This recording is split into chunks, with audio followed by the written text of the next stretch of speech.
इनके वेतनों का अनुपात 3:4:5 है और उनमें क्रमशः और उनके वेतन में क्रमशः 10%, 15% तथा 20% की वृद्धि की जाती है। तो अब आपसे सवाल कहता है कि अब उनके वेतन का अनुपात क्या होगा, अर्थात वृद्धि के बाद उनके वेतन का अनुपात क्या होगा।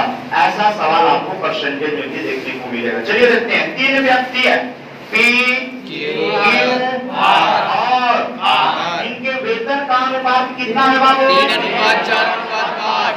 3:4:5।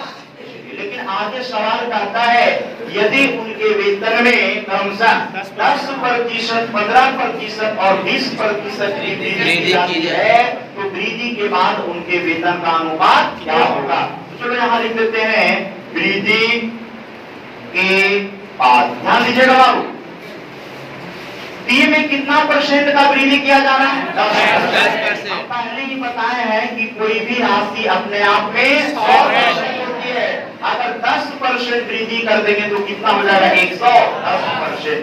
देखिए बाबू ये 3 है लेकिन ये अपने आप में पहले से 100% है। अगर 10% इसमें वृद्धि कर देंगे तो अब ये कितना हो जाएगा? 110% हो जाएगा।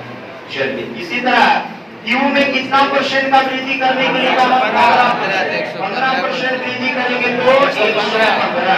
और सी में कितना? 20% वृद्धि करेंगे तो 120। क्लियर है?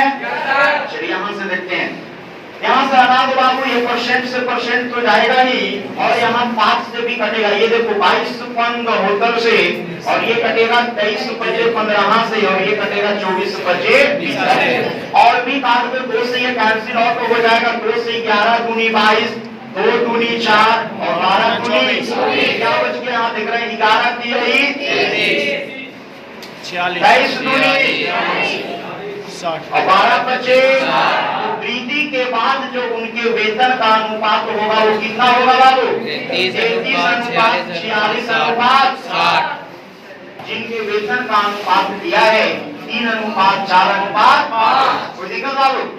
आगे कहता है यदि उनके वेतन में 10%, 15% और 20% का वृद्धि कर दिया जाए तो वृद्धि के बाद उनके वेतन का अनुपात क्या होगा। तो ध्यान दीजिएगा, ये पहले इसका वेतन 3 है जो कि अपने आप में कितना परसेंट? 100%। अगर इसमें 10% वृद्धि कर देंगे तो ये कितना हो जाएगा? 100।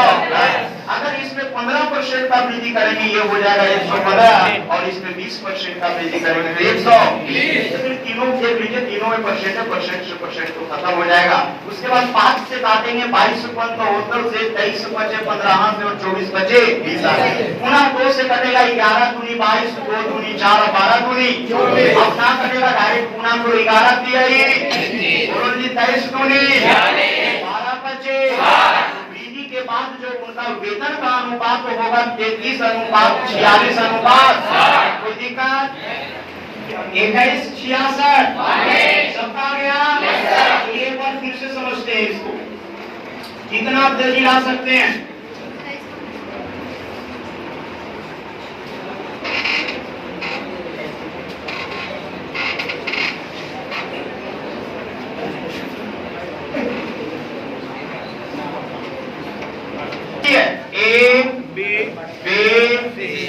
जिनके वेतन का अनुपात दिया है बाबू 1:3:4। वोट पे क्या कीजिए बाबू। आगे कहता है यदि इनके वेतन में क्रमशः 5%, 10% तथा 15% की वृद्धि की जाए तो इनके बढ़े हुए वेतन किस अनुपात में होगा। ध्यान दीजिएगा, ए में कितना परसेंट का वृद्धि करना है? 5%। अगर इसमें 5% का वृद्धि करेंगे तो 100। कोई दिक्कत बाबू? बी में 10% का वृद्धि करना, अगर इसमें 10% का वृद्धि करेंगे 100। और सी में कितना करना है? 15% तो 100। क्लियर है? एमसी नोट किया जाए तो 5 से करेंगे 21/25 और 22/110 और 23/25। अब कटेगा बाबू ना, डायरेक्ट गुना करेंगे। 21 में 1 से करेंगे 21 और 22 किया 23 चौको 21:66:92। क्लियर है? आगे बढ़ा जाए। चलिए नेक्स्ट टाइप की ओर बढ़ते हैं। ए बी तथा सी में 1/2 अनुपात 1/3 अनुपात 1/4 के अनुपात में बांटना था, लेकिन कहता है त्रुटिवश मतलब गलती से मिस्टेक से उसको किस अनुपात में बांट दिया गया, तो 2:3:4। वही कहता है कि जब गलती से बांट दिया गया तो जाहिर सी बात है कि किसी को लाभ हो गया होगा और किसी को हानि। वही आपसे सवाल करता है किस व्यक्ति को लाभ हुआ। तो चलो टोटल धन कितना है बाबू, 100। कितना व्यक्ति में बांटना है, ए बी और किस अनुपात में, 1:2 1/3 अनुपात 1/4। इसी अनुपात में ना बांटना था, लेकिन गलती से किस अनुपात में बांट दिया, 3 अनुपात। वही आपसे सवाल कर रहा है कि किसको लाभ होगा। तो चलो देख लेते हैं। आपको कुछ नहीं करना, बहुत सिंपल सवाल है बाबू। सबसे पहले देखना है कि जब वो सही अनुपात में बांटता तो तीनों व्यक्ति को कितना कितना धन मिलता, और जब गलत अनुपात में बांट दिया है तो तीनों को कितना कितना मिल रहा है। वहां से बहुत आसानी से आप आंसर को पा सकते हो, कर सकते हो। तो चलो सबसे पहले क्या करेंगे, फ्रैक्शन हटाएंगे। 2 3 4 का एलसीएम अपने गुणा कर दे 12 से। चलिए 12 से कर दिए। अब इसको एकदम सरल अनुपात मिलाएंगे। ये देखो 2 4 3 4 4 दिया, इसी अनुपात में ना बांटना था, लेकिन गलती से कहता है कि त्रुटि वश, इसका मतलब हुआ गलती से मिस्टेक से किस अनुपात में बांट दिया था, 2:4। तो सबसे पहले देखेंगे कि बांटना था 6:4:3 में। जब इस अनुपात में बांटा जाता तो तीनों व्यक्ति को कितना कितना धन मिलता। चलो देख लेते हैं। किताब का हवाला कुल धन 117। हम लोग कहेंगे 6 4 10 होते हैं। अगर ए का निकालेंगे तो कितना से, 6 से, बी के लिए 4 से, और सी के लिए 3 से, 13 9 4 9 चौको 36 9 दिया 27। अगर यहाँ से सही अनुपात में बांटा जाता तो ए बी सी को कितना मिलता, ए को मिलता 9 6 54 और बी को मिलता 36 और सी को 27। लेकिन गलती से ना बंटवारा हो गया जी। अब देखते हैं कि जब गलती से बांटा गया है तो इसको कितना कितना मिल रहा है। तो चलो देखते हैं। किताब का कुल धन 117, लेकिन हम लोग कहेंगे बाबू 2 3 5 और 4। ए का भाग निकालेंगे तो कितना से, 2 से, और बी के लिए 3 से, सी के लिए 4 से, देखो 9 से काटेंगे 13 दूनी 40। गलती से जब बांटा गया तो 26 मिला और बी को 13 दिया, सी को 52, यहाँ तक किन्हीं को दिक्कत है। ये गलती से जब बताया ना बाबू तो इतना मिल गया। अब आपको आंसर बताना है। क्या बताना है, क्या पूछा जा रहा है कि जब त्रुटिवश बांट दिया गया, गलत अनुपात में बांट दिया गया, लाभ हुआ, इसको लाभ हुआ। ध्यान दीजिएगा, जब सही से बंटवारा होता तो एक को कितना मिलता, जब गलती से हो गया तो कितना मिला, बताओ इसको लाभ हुआ कि हानि? हानि ना हो गया जी।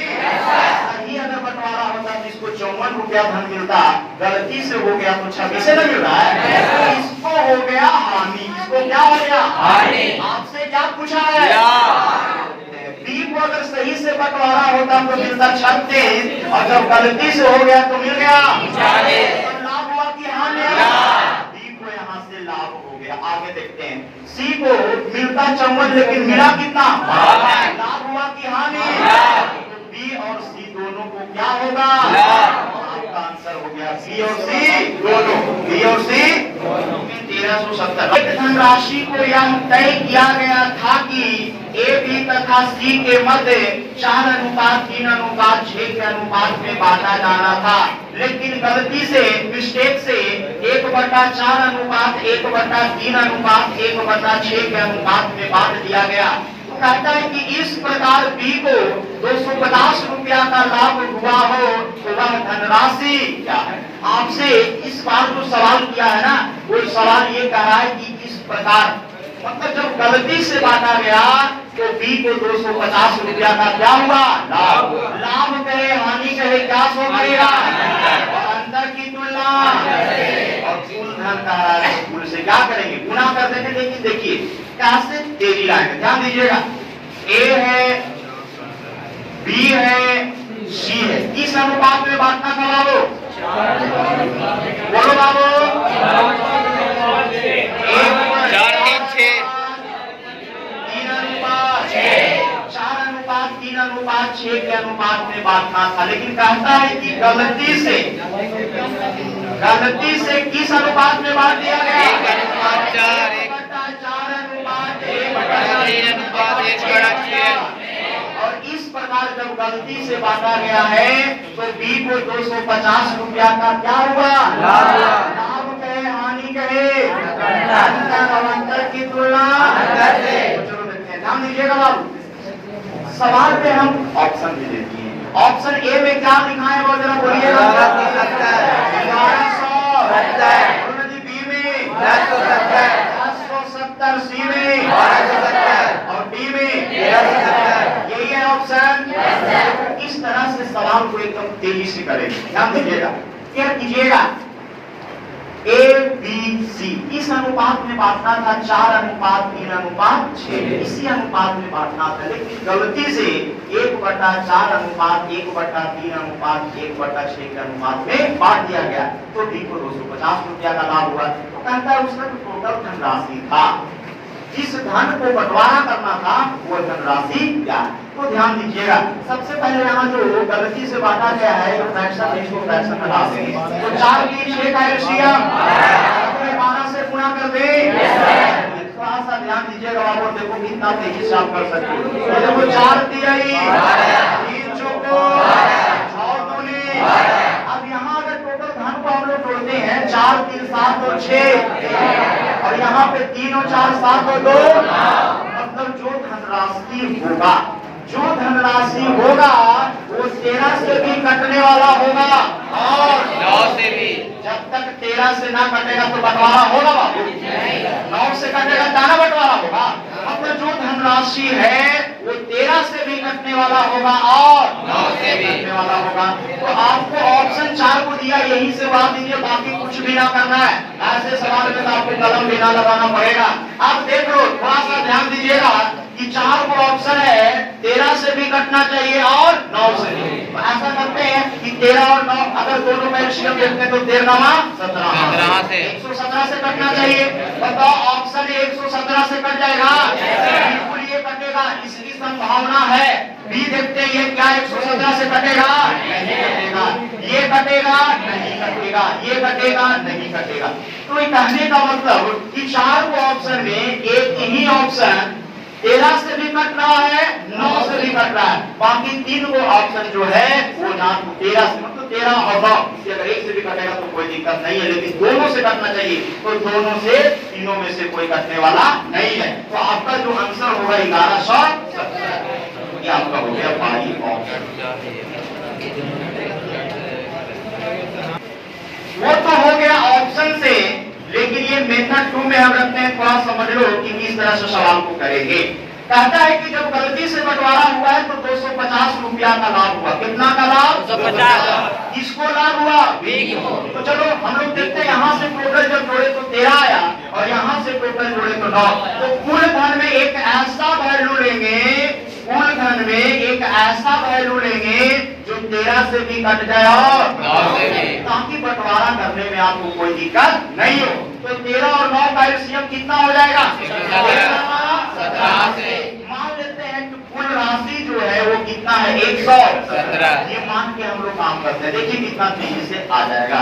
एक तो बताएं ऑप्शन से उड़ा दीजिए। दूसरा देख लीजिए, मान लिए कुल धन राशि कितना? 117। इसको बंटवारा करते हैं तो किताब कह रहा है कुल धन 117 और हम लोग कहेंगे कुल कितना? 13। अगर यहाँ से A का भाग निकालेंगे तो कितना से?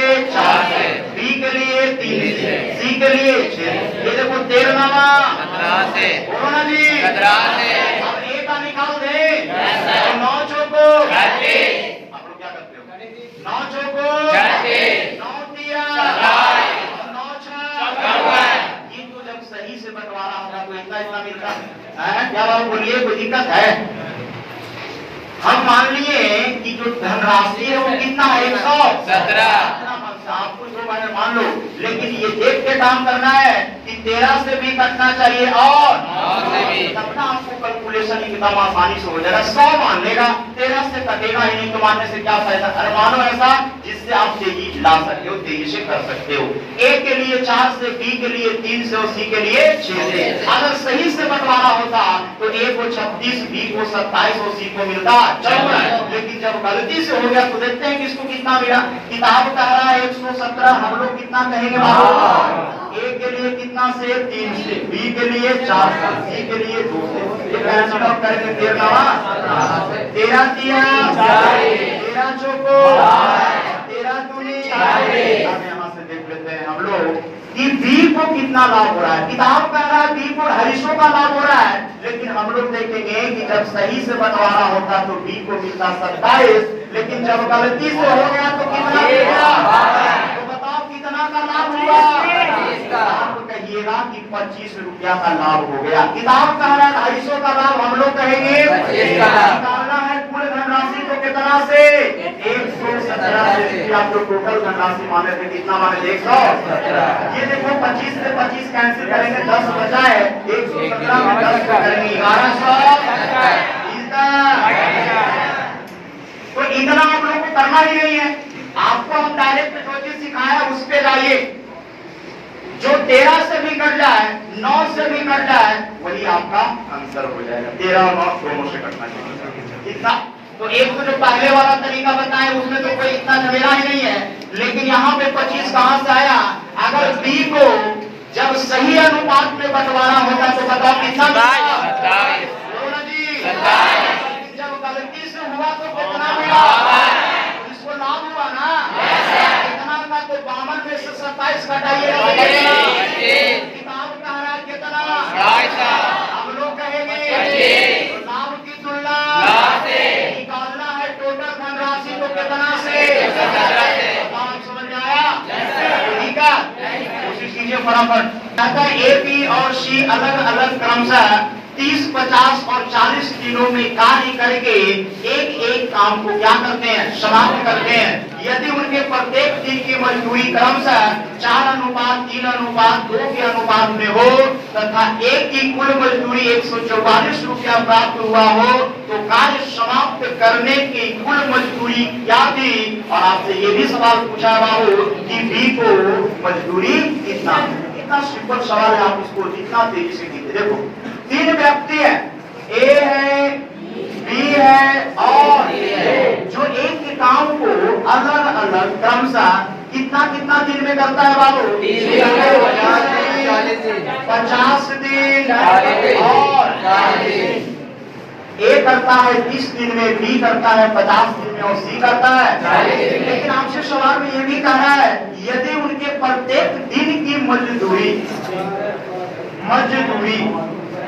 ध्यान दीजिएगा, प्रत्येक दिन का मजदूरी किस अनुपात में है? 4:3:2।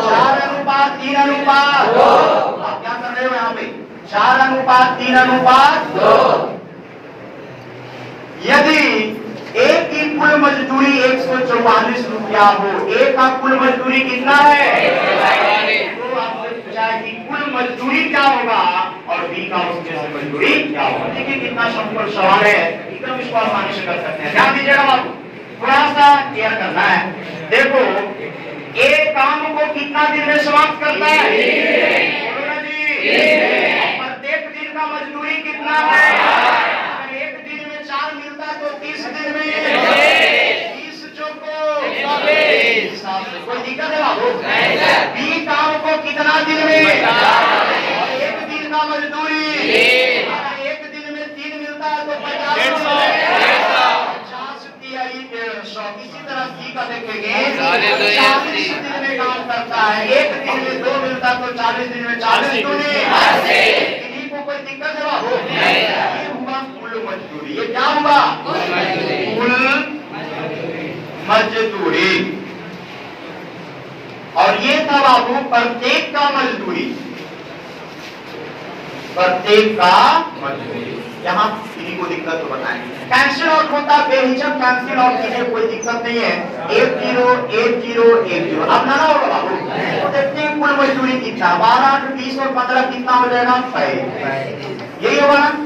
आपने यहाँ से टोटल मजदूरी निकाला तो 12 8 20 15 कितना, 5। किताब का ध्यान दीजिएगा, किताब का है ए का मजदूरी कितना है, हम लोग कहेंगे 12। हम लोग कितना कहेंगे, निकालना है सबसे पहला सवाल की कुल मजदूरी क्या था, तो कुल मजदूरी कितना है, ये पहला सवाल हो गया कि कुल मजदूरी क्या है। लेकिन दूसरा सवाल ये भी कह रहा है कि बी को कितना मजदूरी मिला, तो बी का मजदूरी कितना था, 15 से कर देंगे। इन्हीं को कोई दिक्कत, ये देखो 12 बड़े 44 से कैंसिल आउट हो जाएगा। यहाँ से अगर कुल हम निकाले कि कुल मजदूरी क्या होगा, मजदूरी, और वो भी किसका, तो कुल हम लोग निकाल रहे हैं। उसके बाद बी का तो ये देखेंगे 12 में 35 से कर दो तो कितना आ जाएगा, 12 25 60 6 12 के 36 और 6 कितना, 42 420। लेकिन बी का अगर मजदूरी निकालेंगे तो 15 12 80 से 180।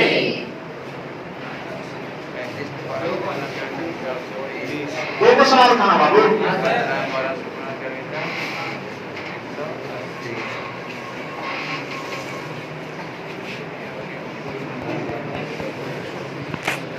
व्यक्ति ए बी सी अलग अलग एक काम को क्रमशः 30 दिन 50 दिन और 40 दिन में पूरा कर देता है, और उनके प्रत्येक मजदूरी, प्रत्येक दिन का जो मजदूरी है वो 4 अनुपात 3 अनुपात 2 अनुपात में है। यदि एक की कुल मजदूरी 144 रुपया हो तो पहला सवाल कहता है कि कुल मजदूरी क्या होगा, काम को समाप्त करने में कुल मजदूरी क्या होगा, और दूसरा सवाल कहता है कि बी की मजदूरी क्या होगा। ध्यान दीजिएगा बाबू, ये है समय कि ए 30 दिन में पूरा काम कराता है, बी 50 दिन में और सी 40 दिन में, और प्रत्येक दिन का जो मजदूरी है 4 है 3 है 2 है। अगर ए को 4 तो बी को 3 और सी को 2। अब ध्यान देंगे कि ए काम को 30 दिन में पूरा करता है, और एक दिन में अगर 4 मिलता है तो 30 दिन में 30 जो को 50 दिया 150, 40 दूनी 1 किलो से 1 किलो काट दिए, और यहाँ से अगर कुल निकालेंगे तो कितना, किताब कह रहा है कि एक को जो मजदूरी मिलता है वो कितना मिलता है, 144। लेकिन हम लोग कहेंगे एक को कितना मिलता है, तो एक की तुलना और नियत की तुलना, अगर कुल कह रहा है तो कितना से, और बी का निकालना है तो कितना से, ये कर जाएगा 12 बड़े 44 से 12 बार में 35 में 12 से करेंगे कुल मजदूरी 400 में, और बी का कह रहा है 15 12 से 100। बताओ कोई दिक्कत होगा कि ए तथा बी की मासिक आय में 5 अनुपात 4 का अनुपात है। यदि ए 2000 रुपया तथा बी 600 रुपया खर्च कर दे तब उनकी बचत क्रमशः 10 अनुपात 9 के अनुपात में हो जाती है।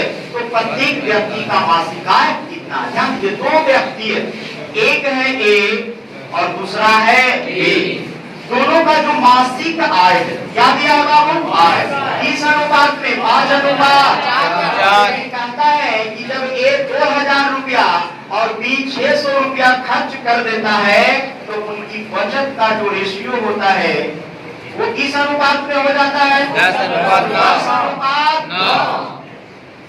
तो कहता है प्रत्येक व्यक्ति का मासिक आय याद करें।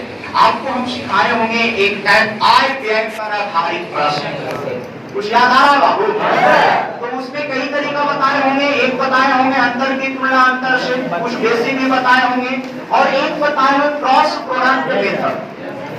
समझ आ रहा है, वो वाला कंसेप्ट से डायरेक्ट इसको उड़ा दीजिए, हम कितना तेजी से कर सकते हैं। ए का बचत कितना था, 2000 रुपया, बी का बचत कितना था, क्रॉस प्रोडक्ट सिखाया है ना जी। पहले 2 स्टेप में क्या करते हैं, क्रॉस प्रोडक्ट निकालते हैं, क्रॉस गुणा करके घटाते हैं। तो ये देखो बाबू, 9 बचे 10 चौको 45 में 40 जाएगा। आप देखते हैं कि 5 बराबर क्या होता है, 5 अनुपात का वैल्यू कितना आता है, ये देखो यहाँ से, तो 9 दूनी 18, और यहाँ से देखेंगे 10 में 600 से करेंगे तो 6000 हो जाएगा। मतलब 18000 में अगर 6000 घटा देंगे तो कितना बचेगा, बताओ यहाँ तक किन्हीं को दिक्कत। प्रत्येक का है पूछा, मतलब ए का भी और बी का भी। ध्यान दीजिएगा, ए का जो अनुपात है वो कितना है बाबू? तो हम लोग ए का निकाल लिए, क्योंकि 5 अनुपात का ना वैल्यू निकाले। 5 अनुपात का वैल्यू कितना है? ए का अनुपात कितना था? 5 निकल गया, लेकिन बी का निकाला। ध्यान दीजिएगा कैसे, 5 अनुपात का वैल्यू 12,000 है, तो एक अनुपात का अगर यहाँ से वैल्यू निकालेंगे तो कितना आ जाएगा? 2400। और एक अनुपात का जब निकाल दिए तो जिस व्यक्ति का कहना आप आसानी से निकाल दो। एक आय कहेगा तो एक का रेशियो कितना करा होगा? आय का रेशियो कितना? 5 अनुपात। तो एक अनुपात बराबर 2400, तो 5 अनुपात का वैल्यू निकालेंगे 5 गुने 2400, तो कितना आ जाएगा? 12,000। लेकिन बी का भी कह रहा है, तो बी का आय कितना है? 4। एक अनुपात का वैल्यू 2400, तो 4 अनुपात का वैल्यू 4 गुने 2400, और 2400 कितना हो जाएगा? कोई दिक्कत? इन्हीं को भी तो जब भी ऐसा सवाल मिले क्रॉस प्रोडक्ट लगा दो बहुत तेजी। सीखने के बाद तो कहना ही नहीं है।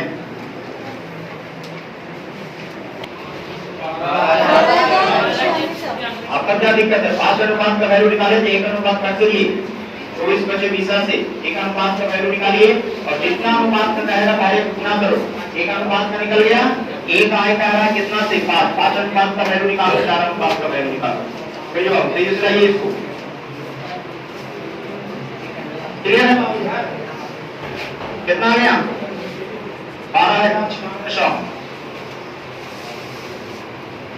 पे इसको ला करके प्रैक्टिस करना है। आगे अभी मिसलेनियस का 1-2 क्लास और चलेगा। मिसलेनियस का 1 या 2 क्लास अभी और चलेगा बाबू। चलिए अभी आज के लिए इतना ही।